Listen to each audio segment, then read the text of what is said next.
Good morning, Tuesday, September 27th, 2022. Market analysis, Stan Ehrlich. We usually start out with the S&P 500, the spider, SPY as a symbol, and we're going to do it again this morning. The most important feature that we are dealing with right now in this continuing bear market is the strong likelihood that we have a potential turning point here. We're back down to the lows that were made last June 17th, almost exactly, extremely close, not just last Friday when the market gapped down. Now, one type of a gap is called an exhaustion gap, and it's the end of a significant swing, and that's exactly what from Thursday's low to Friday's high last week looks like is an exhaustion gap. Now, it did gap below a support area. I've marked in a red horizontal line there, but that's not necessarily a good or bad thing. Normally it's not good. We came down, we hit the support. That support level is approximately 362, give or take a point or so. On Monday, yesterday, we came down and we hit a low of 363.03.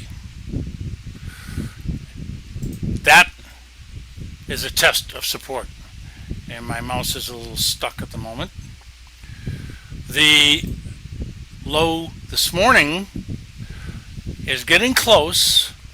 We're currently at 364 flat, and it's about low and last. So if you were expecting this market to bottom out in this price range because of 1, historical support, 2, oversold conditions, RSI is down to 17, 3, there's a gap to close between last Thursday's low and last Friday's high, and that would be up to approximately 72, or a 9 or 10 point rally. Be nice. Not great, but the start of something even better probably. And 4, we are extremely close to the beginning of October, a few days. October has contained a low, a significant buying opportunity, approximately 80+% of the time, low 90 percentile for the last 30 years, even longer. The odds are extremely high, no guarantees, that we'll see a low in the next couple of weeks. I think this is it. This is the price range. This is the current setup that looks really good. Exhaustion gap, support, oversold condition, a variety of things, October lows. So what happens if you were to be a buyer right here and now at 63.90, 64, let's call it? Your downside risk, if it starts to close below these lows we've seen so far since June, would be fairly small, a few points. But, and I know it's a little gutsy because we don't see a turn back up yet, if you did be a buyer, if you were a buyer in this price range, your profit potentials would be significantly higher. So your risk to loss ratio would be, profit to loss ratio would be significantly better at these levels, assuming you're going to use the same sell stop, protective stop, and you didn't wait too long to be a buyer. 63.40. And this is very gutsy for me to say, I know that, and I have to say it when I have to say it. So 363.50 and dropping does not look like the beginning of a bull move. And I hesitate to say bull move. How much higher am I looking for during October, November? Probably up to 390, and maybe even a bit further. I could justify something closer to 400, but not too much more than that. So between, let's say, at least 20 to 40 points higher. I like the look of it. I like the setup. I like the low risk factor. I just know for most people, by far and away, it's a very gutsy move. 363, 50 a moment ago, 380 momentarily. Well, let's look at the 1 minute chart just to see some detail here. Yep, it's only been a minute or two since the low of the day occurred. And again, most people would say this looks like a sideways trading range and it's going to make new lows. Well, I can't disagree with that, but the other factors that are longer term, that are more significant, that are more important on a more larger time frame basis, still apply. You know what? I've got the same kind of commentary almost across the board here on the DIA, although it made a little bit lower lows than June. It still has the potentials of having bullish signals, and it is oversold, and there's a gap to close, etc. Now the Qs did close the gap yesterday, and it made a little higher high again today, but it's not below yesterday's low or last Friday's low, which so far has been the lowest low. So we're in support, oversold, except for the gap. The Qs have pretty much the same story across the board. And the Russell 2000, very similar situation. All four of my favorite indexes are extremely similar. The Russells come down to that June low real accurately, and so far has not shown any significant activity on the upside. Where am I going to be a little more convinced that I'm going to be right? I've already mentioned where I'm going to be wrong, closing in new low ground completely for the whole darn trend. That would cause me to expect another leg down for a few more days to get even more oversold and have the October low. I'm still looking for a bottom here. There's not going to be a change on that comment. It's where. The timing is upon us. Next few days, couple of weeks. The upside potentials are significantly different, and the price levels are pretty much here.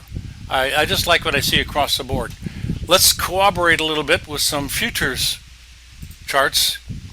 You'll notice that and I'll skip to another page here. Just a moment. Okay, before I go any further, I want to draw a parallel. I talked about this yesterday. I think this is extremely unusual, especially considering the fact that there's many months involved. Since April, weirdly enough, orange juice and natural gas have a very similar price pattern. For that many months, April, May, June, July, August, September, half a year. We had an upward slanting trading range for April, May, June, slightly upward slanting trading range for the same time frame for both natural gas and orange juice. Then they had a sharp break. Why? Together? I have no idea. But it was a couple of weeks apart for the low. They both came back and made new highs. Now, starting, this is strange, July, we had a natural gas head and shoulder top right there, full screen. Looks pretty darn good to me. We have a ER bearish engulfing sell signal at the top of the market. That's what this signal is built for. What this strategy, automated, 100% automated strategy, is built for us. Great signal, working superbly, no ifs, ands, or buts about it. Almost low and last for the move a couple of months later. Your shoulder was in about July 26th. The head has got the red line on it, August 23rd, and the last shoulder high, almost the exact right number of days, symmetrically, September 14th.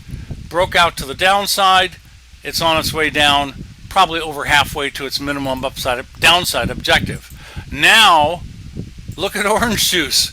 It is ridiculously similar. We have a shoulder high, August 8th, bearish engulfing on the shoulder, not the natural gas. But in OJ, I got a sell signal on the shoulder. Natural gas, I got a sell signal on the top. OJ, I didn't. Nevertheless, they both topped out September 1st for OJ. And I got a bearish engulfing on the last shoulder high. That's great. I got two bearish engulfings on the two shoulders, but this is not starting to go down yet.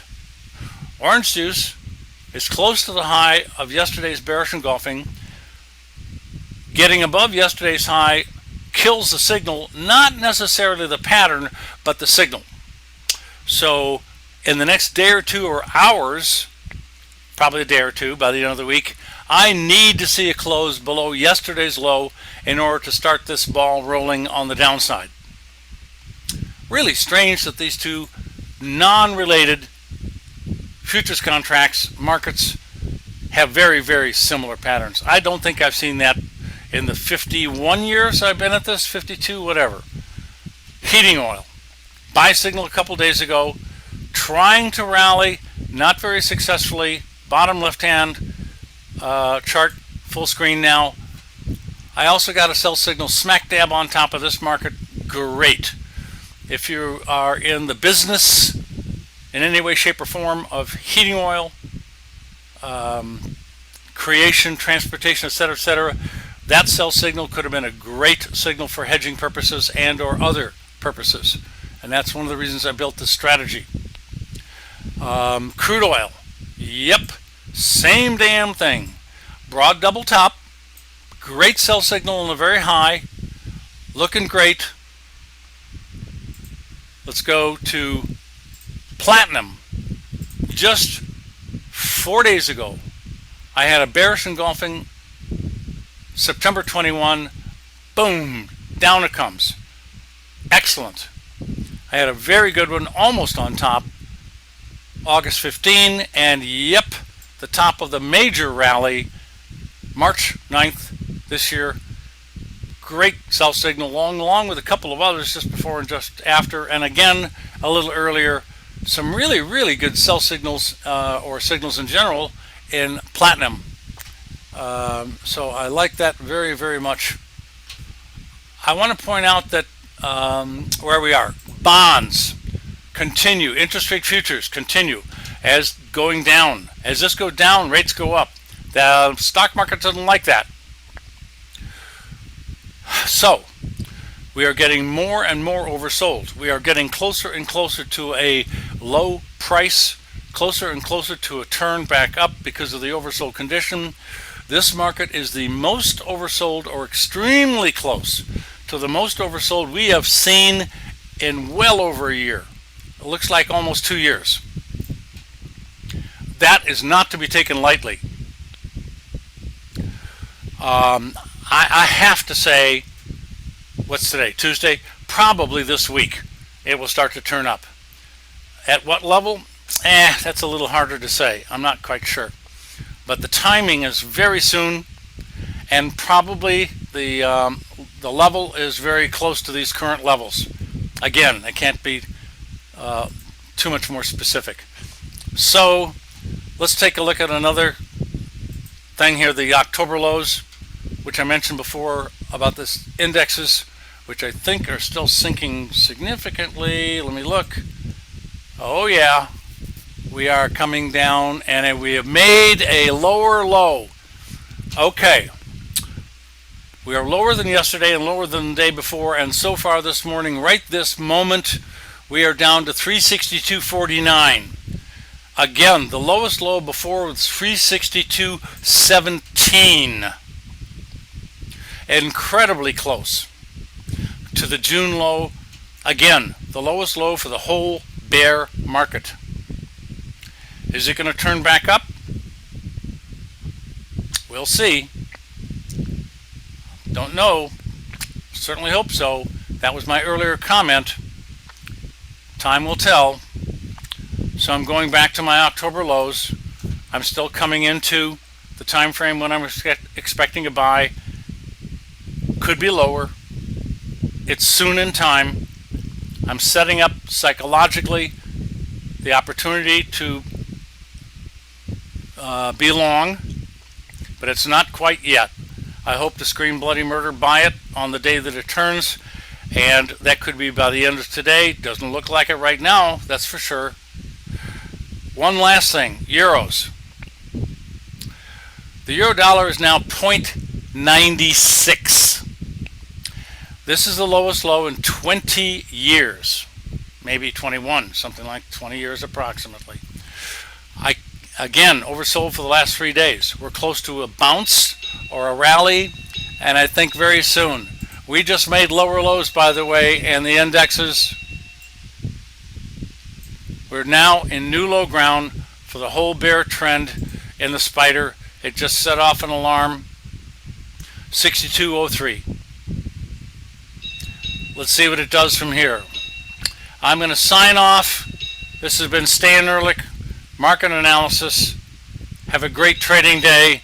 Thank you very much. My alarm's going off. I'm just going to sign off.